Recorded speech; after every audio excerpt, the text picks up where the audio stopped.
Hello and welcome. My name is Laura Manelia for Handle Education. One comment I've heard from high school and college students was that they felt as if they never learned how to learn. So what I'm going to do today is to take those 40 years of experience to give information about how to help students become more effective and efficient learners. The method is called SQ3R.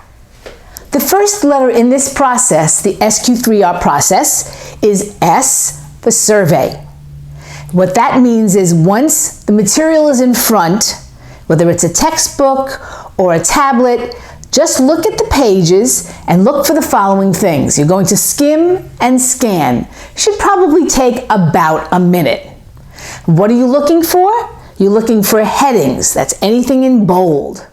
You're also looking for subheadings. Smaller letters usually, but also bolded. I would also recommend that you look at bolded terms, any kind of vocabulary that's in there. And in addition, make sure that you're looking at any kind of a color illustration, any graphic, anything in italics, anything in a sidebar. Finally, in addition to that, you go through the number of pages that you need to look at and look at the end to see, are there questions? After survey, we come to the next process. That's the Q for question. This is an opportunity to activate your brain and set up an infrastructure for the work you're going to be doing. So what kind of questions? Well, you looked at all those headings and subheadings, and you can turn them now into questions. You can also take a look at the end of the chapter and see what the questions are. But let's start out by asking yourself questions like, what's the purpose of this assignment?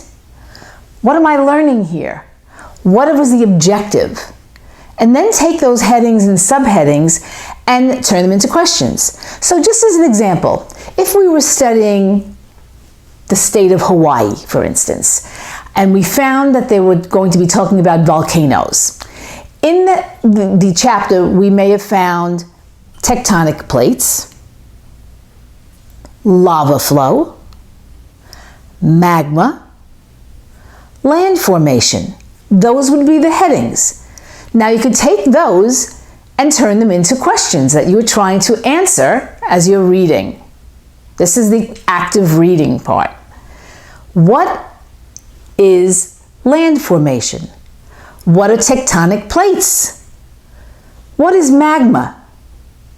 What is lava flow?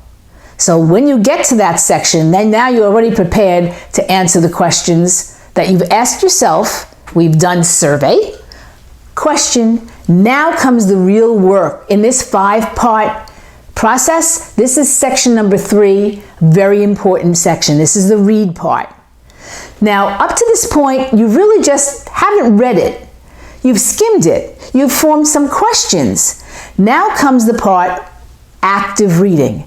And what I mean by that is just reading, just having your eyes going through the pages or the screen is not reading.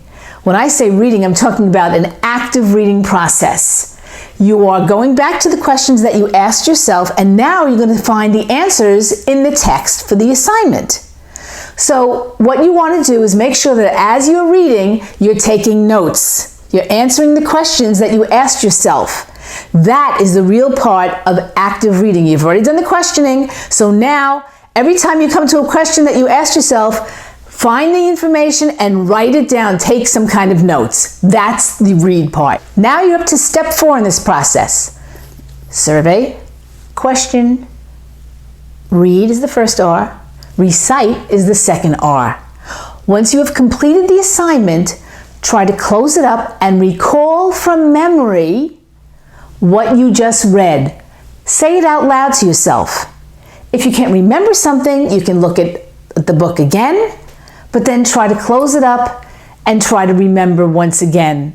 Recall is very important for the learning process and for the memory. The next step in this process, the last step in this process of the 5-step process, so we have survey, question, read, recite, and the last step is review.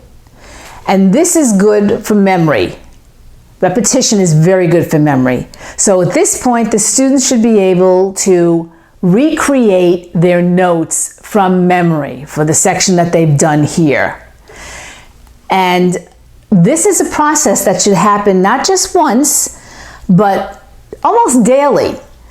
Go back and take a review to make sure that all the questions are answered and that they can paraphrase in their own words what it is that they learned.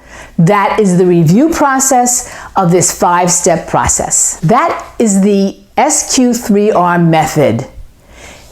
If you have your students learn this technique, they will dramatically improve their study skills and be much more successful learners. If you have any questions, please contact me, Laura at handleeducation.com. Thank you very much.